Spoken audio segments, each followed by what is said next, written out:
तो उन लोगों के पास एक ही चारा बचता है ना, इस तरह से जुड़ने का। अभी ठीक है, जाने दीजिए, वो आगे कर लेंगे, अभी मैं इधर से रिकॉर्ड कर लेता हूं उसको।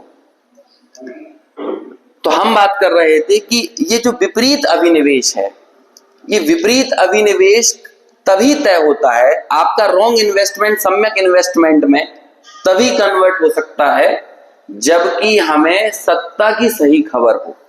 अब आप सत्ता और असत्ता के विषय में सही नहीं जानोगे तो जहां जहां आपकी सत्ता नहीं है वहीं पर अपनी मनमानी करते रहोगे। इसे बोलते हैं यदृच्छोपलब्धि।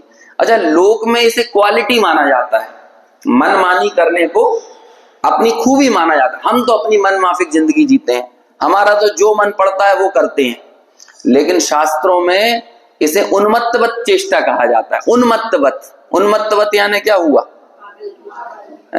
पागलपन, नशेड़ियों की तरह, शराबियों की तरह, जिन्हें कोई ठिकाना नहीं है। कभी मन करता है तो हम तो घर में सो जाते हैं, कभी हमारा मन करता है तो किसी दोस्त के यहाँ सो जाते हैं, कभी हमारा मन पड़ता है तो शराब पी के नाली में ही सो जाते हैं ऐसे होते हैं ना नशेड़ी, शराबी, उन्हें कोई ठिकाना नहीं है कि उन्हें सत्ता और असत्ता का कोई निर्णय नहीं है। तो ये बड़ी महत्वपूर्ण चीज है, सत्ता का निर्णय करना। और देखो ये जो सम्यक शब्द है ना, ये कैसे बना है? यदि सम्यक दर्शन को हम सत दर्शन बोले तो कोई ऐतराज है? सत दर्शन। अब ये सत दर्शन यानी क्या होगा? अरे दर्शन यानी श्रद्धान, सत दर्शन यानी सत्ता का श्रद्धान। जिस व्यक्ति को अपना घर का पता नहीं पता हो उसे दुनिया के किसी के भी घर का पता नहीं होता है। आपको तब मूर्ख नहीं कहा जाएगा जब हम आपसे ये पूछें कि बताओ प्रधानमंत्री के आवास का नंबर क्या है। प्रधानमंत्री घर, जिस घर में रहते हैं उसका क्या नंबर है, आप नहीं बता पाओगे तो आप में से किसी को भी ऐसा नहीं किया जाएगा कि आपको मेंटल हॉस्पिटल में एडमिट कर दिया जाए।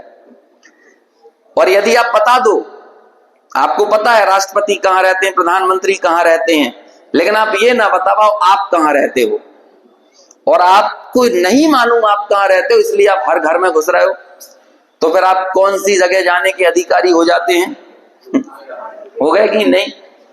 अभी कोई कहे भैया ठीक है हमें अपना ही तो घर नहीं पता, बाकी तुम हर विधायक का, हर मंत्री का, हर नेता का, हर सांसद का, सबके हमसे एड्रेस पूछ लो।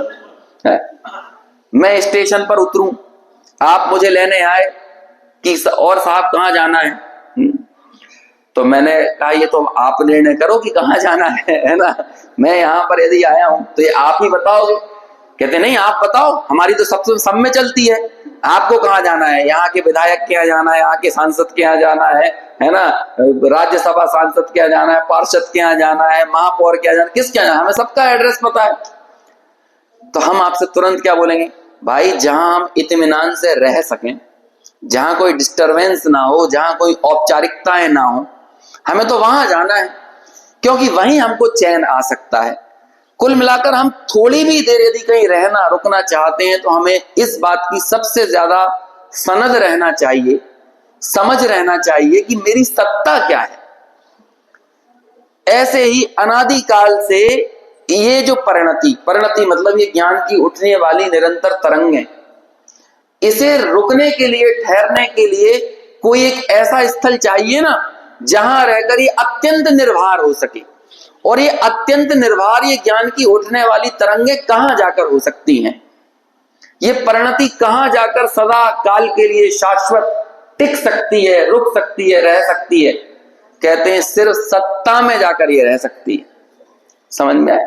और जैसे सत्ता की खबर नहीं है उसका सत्यानाश होता है। ये सत्यानाश शब्द कैसे बना है?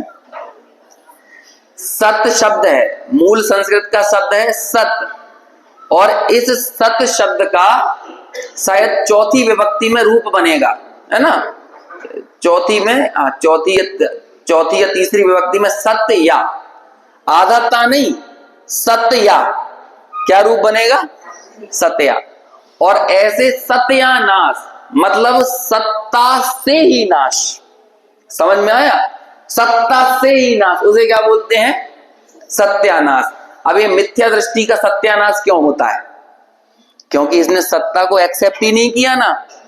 अब जब सत्ता को एक्सेप्ट नहीं किया तो इसका क्या हो गया? सत्यानाश हो गया। और सत्यानाश कहां हो रहा है?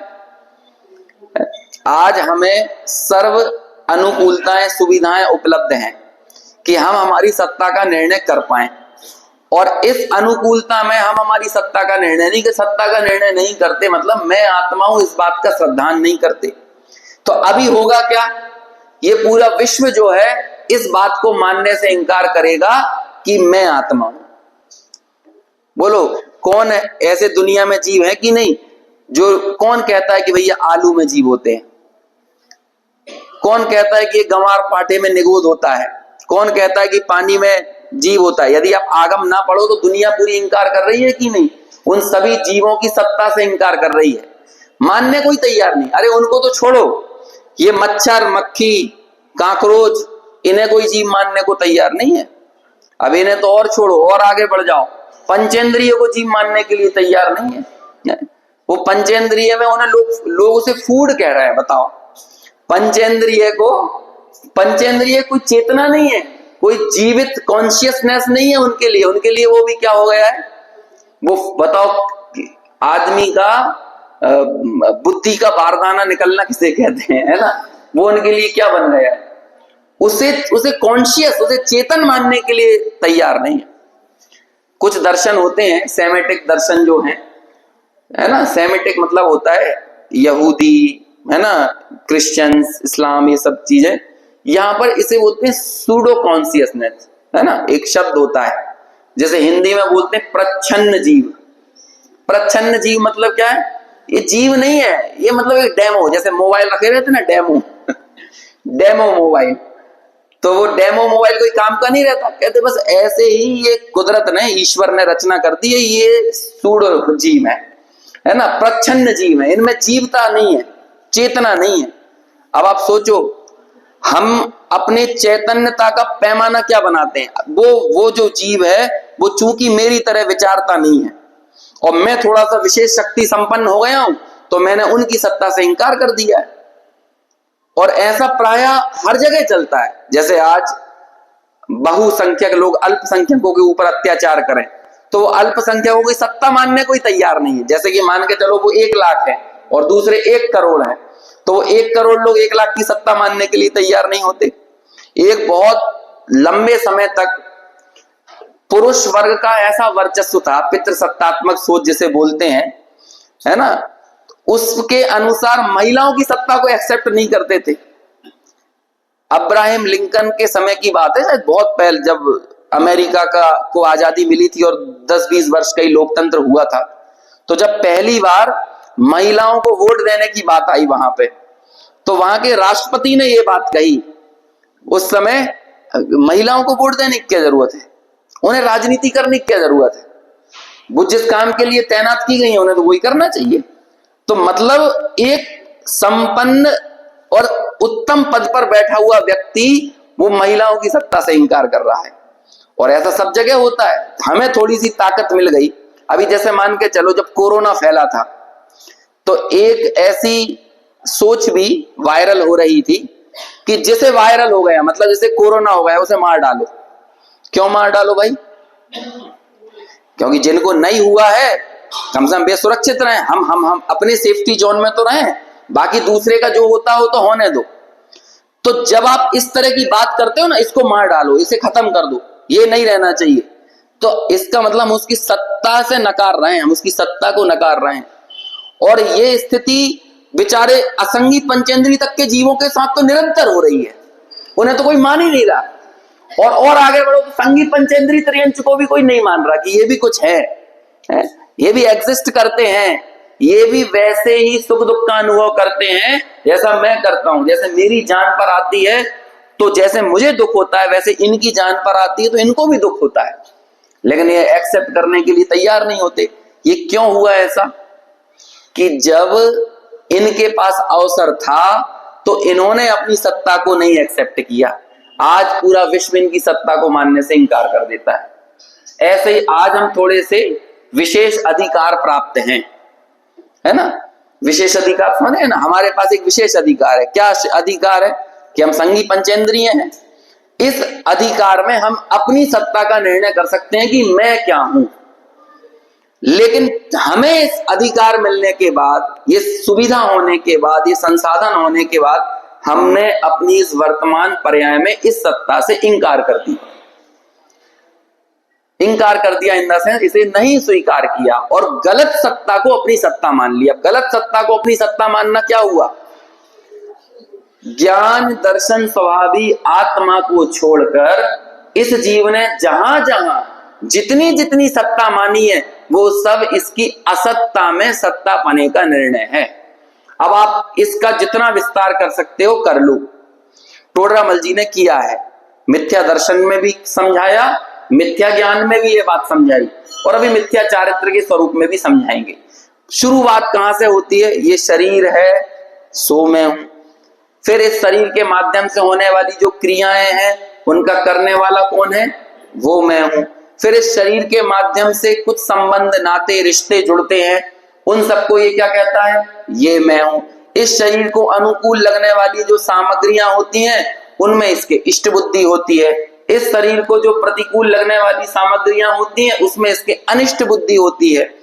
जिनमें इष्ट बुद्धि होती है, इष्ट बुद्धि मतलब जो इसे अपने फेवर में लगती हैं, अनुकूल लगती हैं, उनको ये बनाए रखना चाहता है, टिकाए रखना चाहता है। जो चीजें इसे इसके प्रतिकूल लगती हैं उनको क्या चाहता है? हटाना चाहता है। और टोडरमल जी ने तो यहां तक कहा कुछ चीजें इसके ना इष्ट होती हैं ना अनिष्ट होती हैं, लेकिन फिर भी इसके स्वयं अपने आप पता नहीं कैसे संस्कारवश राग द्वेष होता है।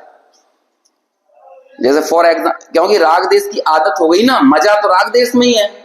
यदि बिना राग देश के जीवन जियोगे तो फिर मजा क्या है? हमने ये मान रखा है ना। तो जैसे कि आईपीएल में मध्य प्रदेश की टीम नहीं है तो मजा आईपीएल देखने का कब आएगा? आईपीएल समझते हैं ना, वो इंडियन प्रीमियर लीग का क्रिकेट चलता है ना, जो आप नहीं तो आपके बच्चे वगैरह देखते होंगे। तो उसमें हमें मजा कब आएगा? जब किसी ना किसी एक टीम को हम अपना बना लेंगे, है ना। जैसे वर्ल्ड कप चल रहा हो, अभी उसमें इंडिया नहीं भी खेल रही है, कोई दूसरी टीम खेल रही है, तो भी हम क्या कर लेंगे? वहां पर एक पार्टी अपनी जरूर बना लेंगे। स्वयं राग द्वेष।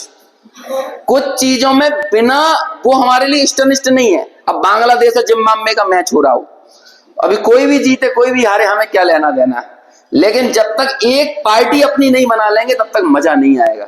ये अनादिकालीन राग द्वेष के संस्कार हैं। समझ में आया? आजकल ये वो गूगल फोटोज वगैरह रहते हैं ना, तो गूगल ड्राइव दिखाती रहती है ना, 10 years ago, है ना, 7 years ago। फेसबुक भी दिखाता है, सब चीज दिखाता है ये सोशल मीडिया, कि 10 साल पहले आप यहाँ थे, 6 साल पहले ये कर रहे थे, तो मेमोरी हम शेयर करते हैं। तो उन मेमोरीज को रिक्रिएट करने की हमारी आदत भी होती है। कई बार आपने ऐसे फोटो देखे होंगे, जैसे 4 दोस्त थे, जब वो कॉलेज में थे, किसी एक लोकेशन पर खड़े हुए, तो वहां का फोटो डला हुआ। अब 15 साल बाद फिर उनका रीयूनियन हुआ, तो उसी लोकेशन पर खड़े होकर वे फिर फोटो खिंचाते हैं। तो फिर दोनों फोटो डालते हैं कि देखो 15 साल में चीजें बदली, लेकिन कुछ चीजें हैं जो अनचेंज्ड होती हैं, है ना। तो वो चारों अपनी दोस्ती को वहां पर प्रदर्शित करना चाहते हैं। मतलब ये क्या है ना, कि हम पुरानी यात्राओं पर, मतलब पुरानी स्मृति की यात्राओं पर इसलिए जाना चाहते हैं क्योंकि हमारी वो पंच परावर्तन के संस्कार पड़े हुए हैं ना। और पंच परावर्तन में भी तो यही होता है कि जीव वापस से घूम फिर कर वापस वहीं आ जाता है। अभी ये गूगल ड्राइव की इतनी सामर्थ्य होती कि आज से ये कईयों सागरों पहले की यदि मेमोरी को रिक्रिएट कर पाता, तो हमें पता चल जाता कि इस पंच परावर्तन के चक्र में हम इस स्थिति में इतने ही लोगों के बीच में, बोलने वाला भी मैं, सुनने वाले भी आप, है ना, और समय भी यही और नगर भी यही। समझ गए? द्रव्य परावर्तन, क्षेत्र परावर्तन, काल परावर्तन, भाव परावर्तन, भाव परावर्तन, ये सारी की सारी चीजें पहले हो चुकी हैं और फिर से रिक्रिएट हो रही है। और यदि इस पूरे रिक्रिएशन में यदि कुछ नहीं हुआ तो वो एक ही काम नहीं हुआ, उसे बोलते हैं अपूर्व अवसर। क्या है वो अपूर्व अवसर? रत्नत्रय की प्राप्ति नहीं हुई है। मैं आत्मा हूं, अपनी जो वास्तविक असल सत्ता है उस असल सत्ता की खबर नहीं पड़ी है। बाकी तो सब काम हो गया जो हमें लगता है once in a life time experience, है ना। Nothing is a once in a life time experience. हर चीज रिपीट हो रही है, रिपीटेडली आपके पास आ रही है, और हम अपने एक भाव में ना जाने कितने अनुभव लेना चाहते हैं। एक भाव है, मान के चलो, अभी आप ये सोचो एक हमारे पास संपूर्ण प्रकार का एक सुअवसर है।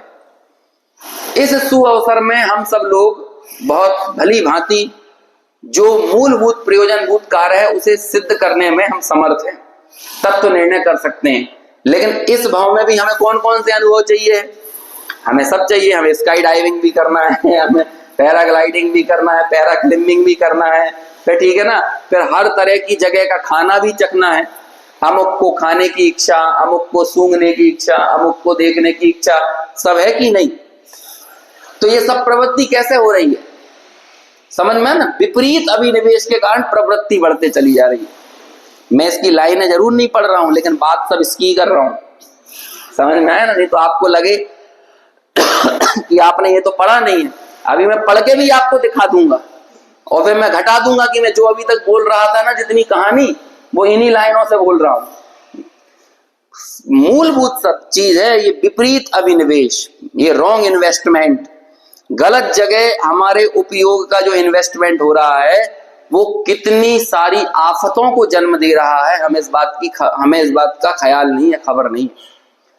अब चूंकि पूरी दुनिया रागी है, पूरी दुनिया राग के प्रति अत्यंत सहज है, पूरी दुनिया क्रोध के प्रति, मान के प्रति, माया के प्रति, लोभ के प्रति अत्यंत सहज है, तो जब पूरी दुनिया इन कषायों के प्रति सहज है तो हम भी इन कषायों को लेकर सहज हो गए। लेकिन इन कषायों के साथ तो ज्ञान भाव असहज है, इनके साथ तो ज्ञायक असहज है। अब हम क्या करें कि दुख ही तुम्हें खूबसूरत लगने लगा है, तुम्हें डर से ही प्यार हो गया है, तुम्हें दुख से ही प्यार हो गया है। जैसे आप कह रहे हो, क्या कहते हैं, एडवेंचर, वो दरअसल दुख है। समझ में आया ना? लेकिन अब उसे भी हमने कितना अच्छा नाम दे दिया है। क्या होता है ये एडवेंचर है? आप ऊपर से कूदो, है ना, वो बलून अलून लेकर, तो अंदर जो घबराहट होती है ना, वो घबराहट काहे की है? मर ना जाऊं। तो ये मरने जाऊं का एक एक्सपीरियंस, मरना जाऊं, मरना नहीं है, लेकिन मरने की फीलिंग सबको लेना है है ना? अब मरने की फीलिंग जब आप कूदे तो एक जो घबराहट हुई और फिर नीचे उतरने के बाद एक रिलैक्स मिला, हाँ बच गए। समझ में आया ना? बच गए। तो वो जो सेकंड्स का जो एक दिमाग में जो ख्याल आया था ना, मौत का विचार, जो दुख है, जो मौत का ख्याल मूल में दुख है, लेकिन उस दुख का फील जो है वो एडवेंचर है कि नहीं?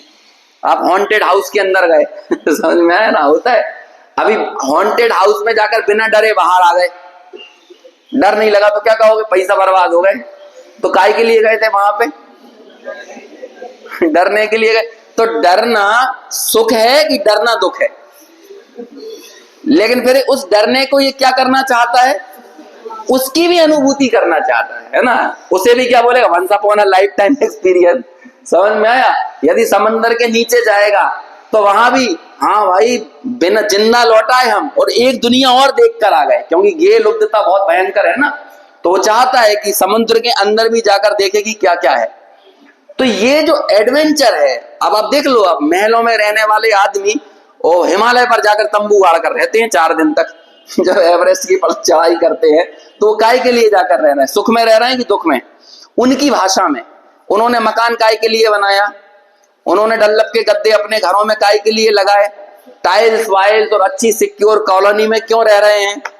सुख के लिए रह रहे हैं। लेकिन ये सारी सिक्योरिटी, सारी सुविधाएं छोड़कर जब हिमालय में 4 दिन तंबू गाड़ के ये रहता है तो काय के लिए जाता है? दुख के लिए लेकिन अब दुख कहना अच्छा नहीं लगेगा ना, दुख के लिए नहीं गए थे, एडवेंचर के लिए गए थे। हमारी ये आदत है, हमने कषायों के नाम बदल दिए हैं लेकिन करते कषाय ही हैं, है ना? हम क्रोध को रखना चाहते हैं डिसिप्लिन कहकर, समझ में आया?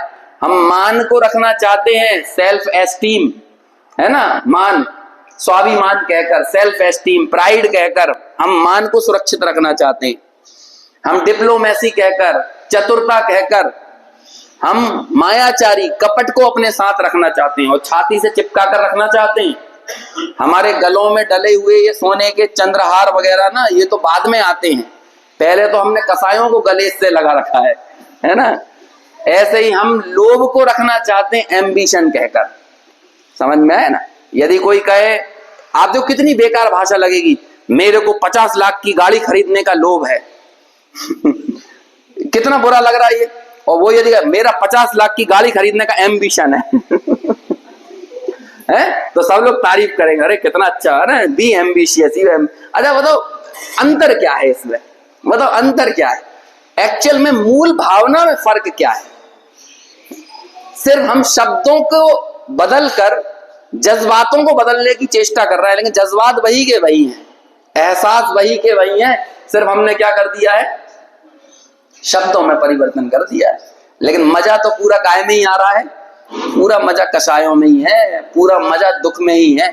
अब जो दुख को लेने का इतना आदी हो गया हो, उसे सीधी सादी सरल सुख की बात, अपनी मूल सत्ता को पहचानो, ये वाली बात भले जमे तो जमे कैसे, कैसे इस बात को एक्सेप्ट कर सकता है वो, जबकि देख रहा है। देखो एक होता है साम व्यावहारिक प्रत्यक्ष, ये क्या होता है साम व्यावहारिक प्रत्यक्ष, ये शास्त्रीय शब्द है, दार्शनिक शब्द है। इसका मतलब ये जो जितना विज्ञान चल रहा है ना, साइंस, कि हम आंखों देखी पर, एक्सपीरियंस किए हुए पर ही भरोसा करते हैं, तो ये सारा साइंस इस साम व्यावहारिक प्रत्यक्ष पे ही चलता है। और दर्शन की दुनिया में, फिलोसॉफी में, धर्म दर्शन की दुनिया में उस साम व्यावहारिक प्रत्यक्ष की चवन्नी इज्जत नहीं है ना। अब ये मतलब है कि जो आपने आंखों से सुना, वो आंखों से देखा, कानों से सुना, समझ में आया, जो आपके स्पर्श से आपने महसूस किया, जो रसना से चखा, ये जो 5 इंद्रियों के जो विषय है, बस वो ही एकमात्र प्रत्यक्ष है। और पूरा साइंस इसी चीज को तो प्रमाण मानता है, इसके अलावा प्रमाण नहीं मानता ना कुछ। अब देखो कमाल की बात, हम अपनी आंखों के सामने कुछ घटनाएं घटते हुए देखते हैं। यदि तुम्हें आंखों की ही मानना है ना, तो आंखों के सामने कुछ घटना घटते हुए देखते हैं, लेकिन कमाल की बात यह है, उस आंखों देखी घटना को भी नकारते हैं। कैसे नकारते हैं? कोई व्यक्ति 90-95 साल की उम्र का है, आपको क्या लगता है, वो खटिया पे पड़ा हुआ है, डॉक्टर ने भी जवाब दे दिया है और कह दिया घर पे ही रखो, सेवा करो और बस इन्हें पालो पोसो, जैसे भी रख सकते हो इन्हें वहीं रखो। अब वो घर पे पड़े हुए हैं। अब आपको साफ क्या दिख रहा है कि इनके साथ क्या होने वाला है अगले 2, 5, 10 दिन में, महीने, 2 महीने में, 6 महीने में क्या होने वाला है। साम व्यावहारिक प्रत्यक्ष क्या कहता है आपका क्या कहता है, जाने वाले। लेकिन कमाल की बात है, यदि कोई रिश्तेदार देखने आए और वो कहते भैया समाधि मरण सुनाओ इनको तो वो व्यक्ति बुरा लगेगा हमें, अरे क्या मरने की बात कर रहे हो। जो व्यक्ति खटिया पे पड़ा है उसे भी बुरा लगेगा, और जो घर के परिवार के जो रागी रिश्तेदार हैं उन्हें भी बड़ा बुरा लगेगा। और एक दूसरा रिश्तेदार आता है बिल्कुल सफेद झूठ मुंह में लेकर बिल्कुल शुद्ध सफेद झूठ जो होता है ना, बिना मिलावट का झूठ लेके वो आता है, जो बिल्कुल जो शब्द निकलते ही हैं तो वो निकलने से पहले बोल देते कि मैं झूठ हूं ऐसे शब्द। अरे दादा तुम्हें कुछ नहीं होने वाला, अभी तुम 15 साल और रहोगे अभी और बढ़िया वो केला टमाटर वो क्या कहते हैं एप्पल वेप्पल लेके है ना, और फिर वो शुद्ध सफेद झूठ लेके अरे तुम्हें 20 साल अभी कुछ नहीं होने वाला, तुम्हें पोते की शादी भी देखोगे, हाँ तो हाँ बुलाओ बुलाओ बिठा लो ये बिठा लो आप और उससे हम बात सुनना चाहेंगे उसकी, हाँ इस हाँ तुम बोलो। और वो बेचारा कह रहा था ना जो एक समाधि की बात सुनाओ भाई, जाते जाते सत्ता का निर्णय कर लो, समझ में है ना, भगाओ भाई कहाँ का पंडित लेके आए थे ऐसे कहो ये मंदिर में सुनाया कर, ये घर भर पे ना सुनाए ये सब बातें बोलो ना। ये शुद्ध सफेद झूठ हमको पसंद है और ये सब जगह ही होता है, समझ में आया। आप देखो कितना शुद्ध सफेद झूठ है। एक प्रेमी अपनी प्रेमिका से बोल रहा है ना, तुम कहो तो मैं तुम्हारे लिए चांद तारे भी तोड़ के लेके आ जाऊं ये शब्द निकलने से पहले ये बोल रहे हैं शब्द कि मैं झूठ हूं है ना, एकदम झूठेपन का लबादा उड़ा हुआ, लबादा नहीं उड़ा, वाकई में झूठ है ना, सिर्फ पैकिंग नहीं है, लेकिन सुनने में कितना अच्छा लगता है। तुम बोलो तो सही तुम्हारे लिए मैं जान दे दूं, एक बार क्या तुम्हारे लिए मैं 10 बार कुर्बान हो जाऊं। अरे तू एक बार नहीं होगा, 10 बार तो होने की छोड़ ही दो, जो एक बार हो जाएगा फिर 9 बार बाकी कैसे हो पाएगा लेकिन कितना अच्छा लगता है ये झूठ सुनने में। तो ये एक नियति बन गई है हमारी, झूठ के साथ अत्यंत सहजता है। और सब जगह कोई व्यापार में झूठ बोले तो भैया झूठ बोले बिना तो व्यापार चलेगा नहीं, है ना, झूठ बोले बिना तो राजनीति नहीं चलेगी, झूठ बोले बिना तो संबंध नहीं टिके रहेंगे। समझ में आया कि नहीं? यदि आपके घर में रिश्तेदार आ जाए तो आपको अरे अभी 3 ही दिन तो हुए हैं और रुको यहाँ पे, अभी तुम 3 दिन मुश्किल से काट पाए हो, है ना, और 3 दिन में ये सोच रहे थे कब निकले यहाँ से, लेकिन तो अरे कभी रुको, कभी 10-15 दिन के लिए तो आया करो, लेकिन बस है झूठ। समझ में आया कि मतलब अखंड झूठ, निरतिचार झूठ कोई अतिचार नहीं है इस झूठ में, लेकिन पूरी दुनिया को ये निरतिचार झूठ सबसे पसंद आता है।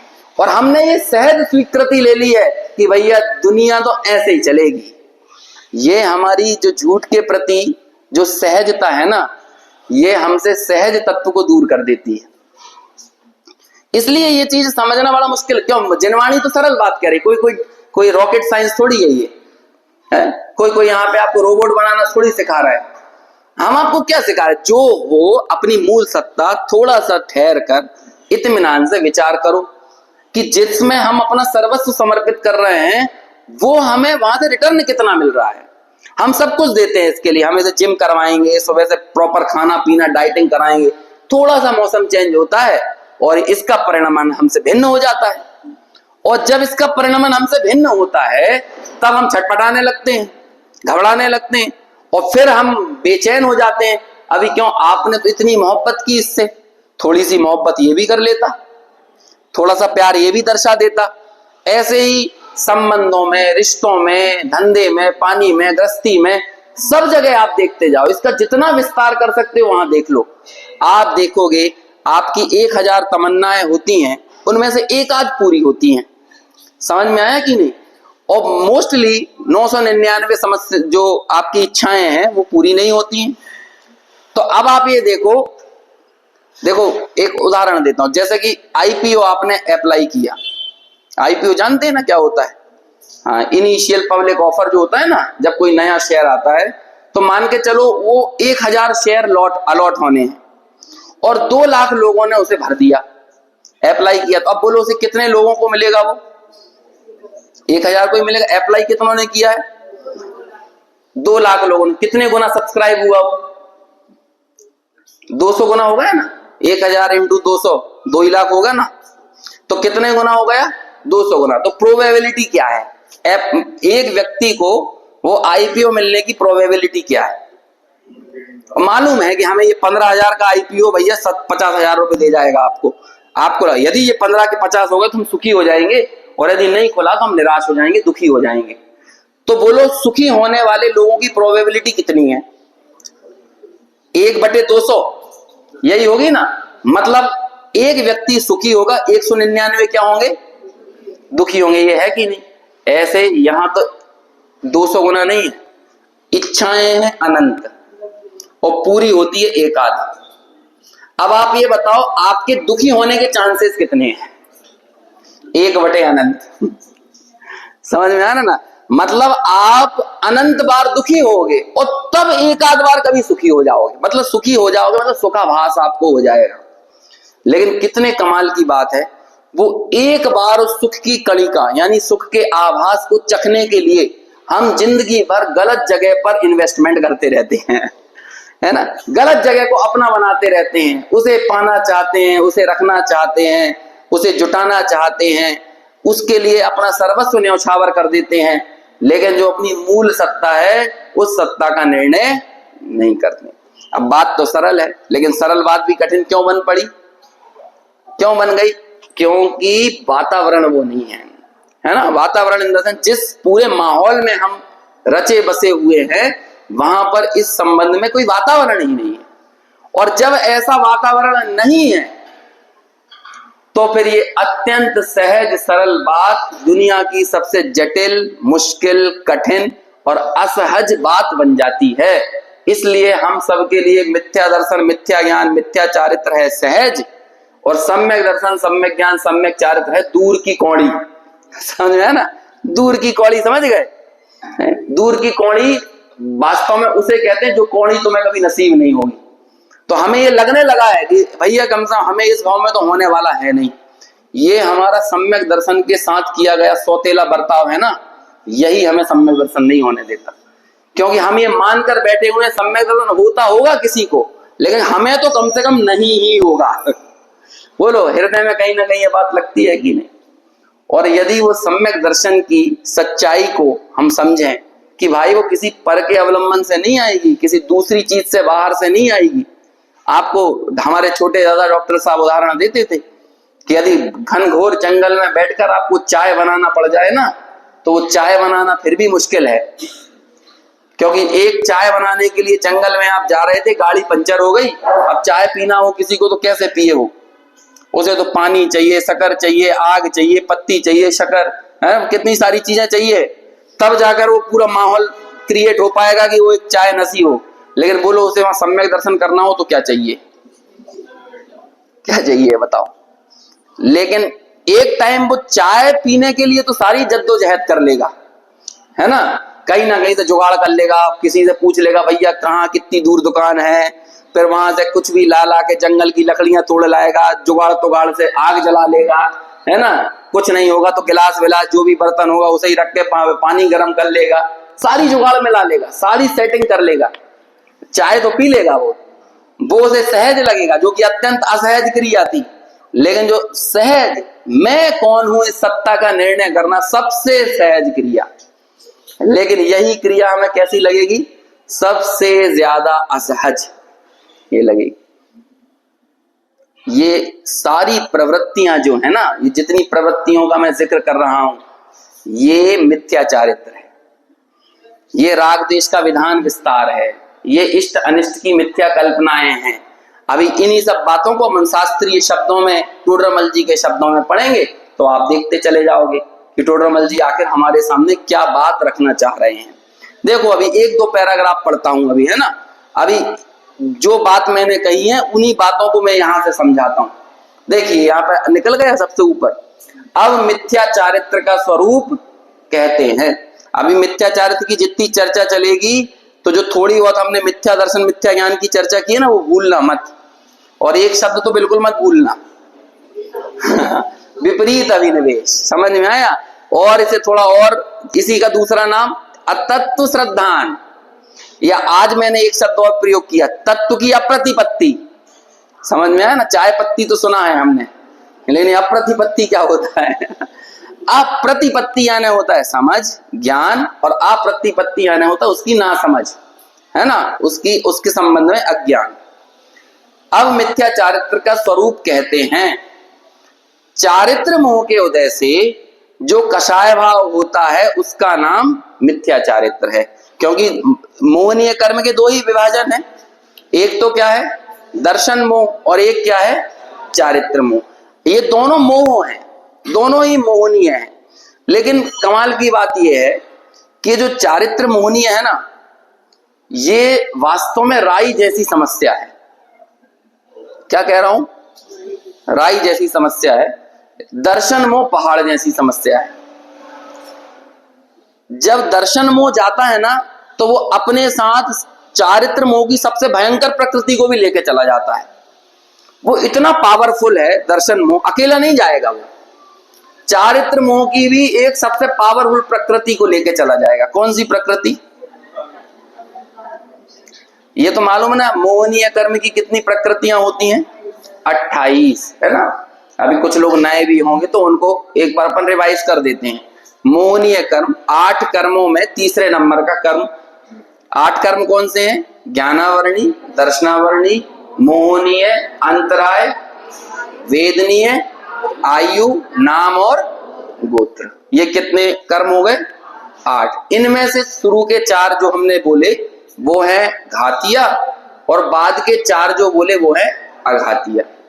अघातिया कर्म बहुत बड़ी समस्या नहीं है, क्योंकि अघातिया कर्म तो अरहंत भगवान के साथ भी हैं, और अरहंत भगवान भी उन अघातिया कर्मों में कुछ नहीं करना चाह रहे कि ये दूर हटें, उनका कोई लेना, ये तो अपने काल पाकर स्वयं चले जाते हैं। सबसे बड़ी समस्या यदि कुछ है तो वो क्या है? घातिया। उन घातिया में भी ज्ञानावरण, दर्शनावरण और अंतराय ज्यादा तकलीफ देने वाले। तकलीफ तो देते हैं, ये मत समझना तकलीफ नहीं देते, लेकिन वो भी एक बड़ी समस्या नहीं है। सबसे बड़ी समस्या यदि कोई है तो वो कौन सा कर्म है?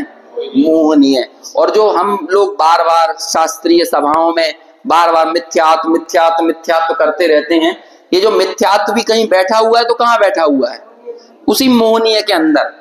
उस मोहनीय का एक बच्चा है मान लो, समझ रहे, एक मोहनीय तो हो गया।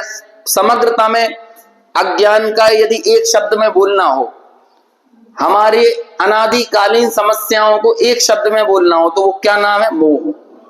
आगे जाकर एक दो पेज बाद ना, इसी प्रकरण में जो हम अभी पढ़ रहे हैं, एक टोडरमल जी ने एक पूरा चैप्टर लिखा, उसका नाम क्या है? मोह की महिमा। अब महिमा तो अच्छी चीजों की होती है, लेकिन टोडरमल जी क्या कह रहे हैं, क्या नाम दे रहे हैं? मोह की महिमा। अब ये क्यों कह रहे हैं मोह की महिमा? ये मोह की महिमा कहने का अभिप्राय उनका यही है कि जो चीजें तुम्हें बिल्कुल सामने से आंखों दिख रही है ना, ये मोह इतना भयंकर है कि हमें वो ही नहीं एक्सेप्ट करने देता, सामने की यथार्थ प्रतिपत्ति नहीं होने देता है, सही समझ नहीं होने देता। एक एग्जांपल देता हूं, स्थूल उदाहरण देता हूं जो आजकल हम सब लोगों के साथ प्रचलित। आजकल एक कल्चर है स्ट्रीट फूड, समझ में है ना? क्या बोलते हैं? जैसे कहते कहीं घूमने जाओ तो क्या खाओ? स्ट्रीट फूड खाओ। स्ट्रीट फूड, हर जगह के स्ट्रीट फूड का चखना चाहिए, हर जगह के स्ट्रीट फूड का मजा लेना चाहिए। अब आज से 25-50 वर्ष पहले जाकर देखो, जो हमारे सज्जन, हमारे पूर्वज, समझदार लोग क्या कहते थे? जो सबसे गंदी चीज होती है ना, उसे कहते थे, ऐसे बोलते थे, ये तो गली गली में मिल जाता है, ऐसा बोलते थे ना। ये गली गली में जो चीजें मिल जाती है, ये ऐसा बोलकर हम एक तरह से गाली देते थे, भर्त्सना करते थे। जैसे कोई हमारे सामने कोई अच्छा सा कोई पदार्थ खाने के लिए लेके आया, तो उसे क्या बोलते थे? अरे इसमें क्या था, गली गली में मिल जाता है। तो जो गली गली में जो मिलता है ना, वो अच्छा नहीं माना जाता, वो गंदा माना जाता है, क्योंकि उसके शुद्धिकरण की कोई गारंटी नहीं है, उसके स्वास्थ्यवर्धक होने की कोई गारंटी नहीं है, है ना, उसके हितकारी होने की कोई गारंटी नहीं है, उसमें हमारे भक्ष और अभक्ष का यथोचित निर्णय नहीं हो सकता, इसकी कोई गारंटी नहीं है। लेकिन बताओ आज लोगों के दिमाग पर क्या फितूर है? घर का अच्छा स्वादिष्ट है, मर्यादा से, संयम के साथ, शुद्धता से बनाया हुआ तो पसंद नहीं है, लेकिन कौन सा पसंद है? Street food. समझ में है ना? जो जिसके साथ भी स्ट्रीट लग जाता है ना, वो चीज खराब हो जाती है। स्ट्रीट डॉग है ना, तो इसे क्या बोलते हैं? अरे गली गली का कुत्ता है, ऐसा बोलेंगे ना। तो जो स्ट्रीट जिसके साथ लग गई, स्ट्रीट वेंडर, जैसे आप क्या कहेंगे, भाई आपको आपकी बच्ची की शादी करना है कि नहीं, तो क्या करते हैं? तो स्ट्रीट वेंडर है तो इसे क्या, स्ट्रीट शब्द लग के उसका क्या हो जाता है? उसका ग्रेड बढ़ता नहीं है, उसका ग्रेड गिर जाता है। लेकिन आजकल क्या हो गया है? ग्रेड बढ़ गया उसका, स्ट्रीट फूड है ना, स्ट्रीट फूड का। ये क्या है? आंखों देखी समझदार व्यक्ति बिल्कुल क्या कर रहा है? वो बिल्कुल डिग्रेडेशन कर रहा है अपना, वो नीचे की तरफ जा रहा है। इसे क्या कहेंगे आप? बोलो क्या कहेंगे? ये मोह ही तो है, और क्या कहेंगे? समझ में है ना? सामने की अच्छी चीजें पसंद नहीं है। अभी होता है कि नहीं, घर में अखरोट, बादाम, काजू, किशमिश रखे हो, वो तो ना खाए, और बाजार में जाके पेप्सी, लिम्का, कोको कोला गटके, तो क्या बोलोगे आप उसे? साफ मालूम है कि उसमें कोई टेस्ट नहीं है, कुछ भी नहीं है, लेकिन इसके बाद भी क्या कर रहा है? उसे वो अपनी प्रोग्रेसिव सोच बता रहा है, उसे अपना मॉडर्नाइजेशन बता रहा है। ये क्या कहेंगे इसे? तो कहते कमाल है, गजब की विडंबना है ये। तो टोडरमल जी ने उसके लिए क्या शब्द दिया ऐसे अज्ञान को, कि देखो जो आबाल गोपाल सबको सदाकाल अनुभव में आ रहा है, और उसे कहता है कौन आत्मा, कहां का आत्मा, कैसा ज्ञान स्वभाव, जो प्रति समय अनुभव में आ रहा है। अरे आबाल सभी गोपाल सुलभ, सबको चिन्मय अभिराम, है ना? ये होता है कि नहीं? फिर आगे देखो, आगे इसी लाइन में क्या बोलते हैं? किंतु पर सत्ता में प्रतिबद्ध, कीर मरकट सी गहल अनंत। लेकिन जो अनुभव में आ रहा है, जो इसकी सत्ता है, वो तो नहीं दिख रही, लेकिन पर सत्ता कैसी लग रही है? किंतु पर सत्ता में प्रतिबद्ध। समझ में आया? और उसी पर सत्ता से अपने सुख को जुटाना चाहता है। जैसे कि एक अच्छी सी 70-80 लाख की कार अपने सामने से गुजर जाए, तो तुरंत अपनी चेतना यहां से निकल के उस कार में पहुंच जाती है। होता है कि नहीं? ऐसा लगता है ये हमारे पास होना चाहिए, है ये जो कार हो तो ही जीवन है, ऐसा लगने लगेगा कि नहीं? क्यों, क्या हुआ? ये तुरंत हमारी प्रतिबद्धता कहां चली गई? लेकिन देखना कमाल की बात, यदि किसी दिन वो तुम्हारे घर में आ जाएगी ना, तुम्हारे पीछे खड़ी रहेगी गैराज में, तो तुम्हारी ये चेतना फिर किसी दूसरी सत्ता की तलाश करने लगेगी, फिर ये तो बेकार हो जाएगी, घर में पड़ी हुई गाड़ी। समझ में आया ना? है जो जो क्या कहते हैं, अभी वो एप्पल 17 मोबाइल आया ना, तो जब तक वो नहीं आया हमारे पास तब तक तो वो लग रहा था भाई हमें फैसिनेट कर रहा था है? लेकिन जैसे ही वो हमारी जेब में आ गया तो तुरंत लोग इंतजार करने लगते हैं भाई एप्पल 18 कब आएगा। समझ में? ऐसा होता है कि इसे बोलते हैं सरकते हुए क्षितिज को पकड़ना। क्षितिज जानते हैं किसे कहते हैं? क्षितिज, जहां आसमान और धरती मिलते हुए दिखते हैं कि नहीं, लेकिन वो लोग कितना दौड़ेंगे कि उसे पकड़ लोगे। तो ऐसे ही पर सत्ता यानी पर द्रव्य को जोड़ जोड़कर उससे अपने आप को सुखी बनाने की चेष्टाएं करने की कोशिशें करके हम कब सुखी हो जाएंगे? बोलो कब हो जाएंगे? अभी ये प्रकरण तो ठीक है चल रहा है, अपना समय हो गया, मैं आगे बढ़ूंगा तो समय और ज्यादा हो जाएगा। एक छोटा सा उदाहरण देके बात पूरी करता हूं। एक शब्द आपने बहुत सुना होगा, मृग तृष्णा। सुना है कि नहीं? ये हमने इतनी बार सुन लिया कि अब इसमें तो कुछ अर्थ ही नहीं आता है निकल के। होता है कि नहीं? जब भी अपन सुन लेते हैं मृग तृष्णा, तो हमें हमेशा लगता है होगा कोई हिरण या मृग जो दौड़ रहा होगा रेगिस्तान में, होगा कोई, बस। तो हमें हमेशा वो कोई कहीं का हिरण, कल्पना लोक में हिरण दौड़ता हुआ दिखता है, और हमने ये मान रखा है जैसे सीता ने कहा था सोने का हिरण पकड़ के लाओ, लेकिन सोने का हिरण तो होता नहीं है। ऐसे मृग तृष्णा में भी कोई मृग होता ही नहीं है। बाकी जिंदगी तो जो चल रही है वो चलते रहना चाहिए, हमें ये लगता है। अब ये क्या है? ये मृग तृष्णा का उदाहरण जो बनाया है आचार्यों ने, शास्त्रों में जो लिखा है अनेक स्थानों पर, इसका मतलब क्या होता है कि एक मृग है जो कि रेगिस्तान में है, वो उसे प्यास लगी है बहुत तेज। अब वो क्या कर रहा है कि वो रेत को पानी, जब रेत धूप में चमकती है ना तो उसे पानी जैसी दिखती है, तो वो सोचता है कि मैं उस तक दौड़ूंगा तो मुझे पानी मिल जाएगा, उस तक दौड़ूंगा तो मुझे पानी मिल जाएगा। और ये सोचकर वो क्या करता है, वो आगे दौड़ता है, फिर और दौड़ता है, लेकिन वो जितना दौड़ता है वो पानी और आगे सरकता चला जाता है। अब पानी सरक रहा है क्या? पानी नहीं सरक रहा है, बस उसका भ्रम है ये कि मैं दौड़ा और दौड़कर मैं पानी के कुछ नजदीक आया। अब उसमें वो लगातार थक रहा है, परेशान हो रहा है, लेकिन फिर भी भाग रहा है। क्यों भाग रहा है? वो निरंतर सिर्फ दुखी हो रहा है कि थोड़ा बहुत सुखी भी हो रहा है? अरे थोड़ा सुखी भी हो रहा है। सुखी हो रहा है मतलब उसे सुख का आभास हो रहा है। उसे मालूम क्या आभास हो रहा है? उसे लग रहा है चलो अब तो पानी आ ही गया, अब तो पानी आ ही गया, अब तो पानी आ ही गया, बस अब प्यास मिटने वाली है, अब प्यास मिटने वाली, अब प्यास मिटने वाली। और ऐसा बताओ वो कब तक दौड़ेगा? कब तक दौड़ेगा? तब तक दौड़ेगा जब तक जिंदा उसकी सांस आखिरी बची रहेगी, तब तक वो दौड़ेगा, मरने तक दौड़ेगा वो। समझ में आया? और इतना दौड़ने पर उसे पानी कब मिलेगा? कब मिलेगा? नहीं मिलेगा ना, इसे बोलते हैं मृग तृष्णा। अब आओ इधर, अब हिरण को हटाओ अब मृग को हटाओ, ठीक है?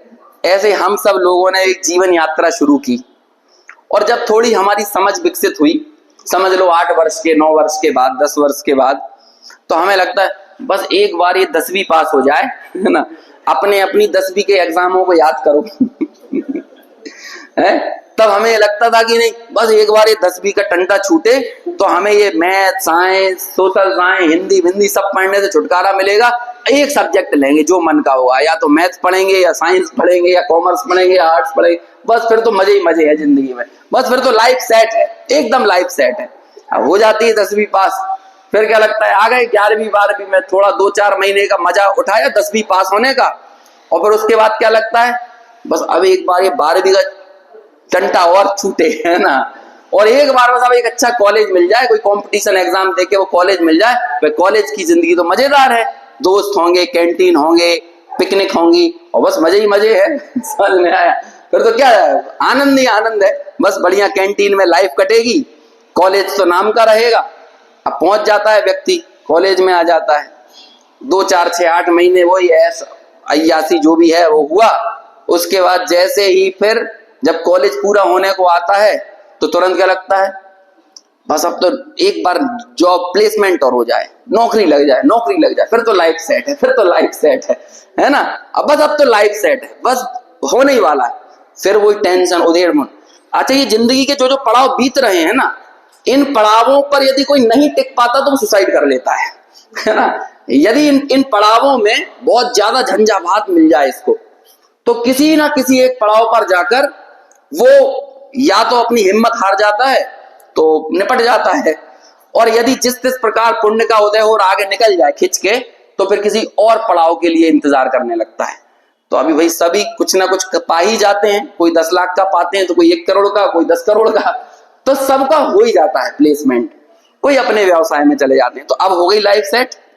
नहीं, अब सेटल्ड होना है। सेटल्ड मतलब बस शादी करना है, फिर लाइफ सेट है, फिर लाइफ एकदम सेट है। अब कमाल की बात है, देखो वही मैं अभी बोल रहा था ना, नाम अच्छे रखते हैं, बुरे से बुरे काम का अच्छे से अच्छा नाम रखा जाता है। वो शादी के बाद इंसान सबसे ज्यादा अनसेटल्ड होता है लेकिन उसका नाम क्या रखा है बस एक बार सेटल्ड हो जाए, सेटल्ड हो जाए, तो बस उसका अब लाइफ सेट है, हो ही जाती है। फिर बस वही 6 महीने, साल, 1.5 साल, 2 साल घूमे फिरे, पिकनिक विकनिक मनाई, है ना। फिर उसके बाद फिर क्या हुआ? फिर कुछ नहीं, हम दो हमारे एक या दो समझ में आया? बस फिर एकदम लाइफ क्या है? एकदम सेट है। बोलो, सेट है लाइफ? सेट है। बस सुख आ ही तो गया, बस थोड़ा सा और दौड़ना है, थोड़ा सा और दौड़ना है, थोड़ा और दौड़ूंगा तो सुख मिल जाएगा, थोड़ा और दौड़ूंगा तो सुख मिल जाएगा, और दौड़ेगा और दौड़ेगा और दौड़ेगा। हो गए बच्चे, अब बच्चों की 10वीं, फिर बच्चों की 12वीं, फिर बच्चों का कॉलेज, फिर बच्चों का नौकरी, फिर बच्चों की शादी, फिर बच्चों के बच्चे होगा कि नहीं? और बोलो कब तक दौड़ेगा? कब तक दौड़ेगा? ये हिरण कब तक दौड़ा था? और हिरण को पानी कब मिला था? और हमारे दौड़ने पे हमें सुख कब मिलेगा? और दौड़ेंगे कब तक? अगली बार मृग तृष्णा सुनो ना, तो हिरण याद नहीं आना चाहिए समझ में आया? और विशेष चर्चा आगे।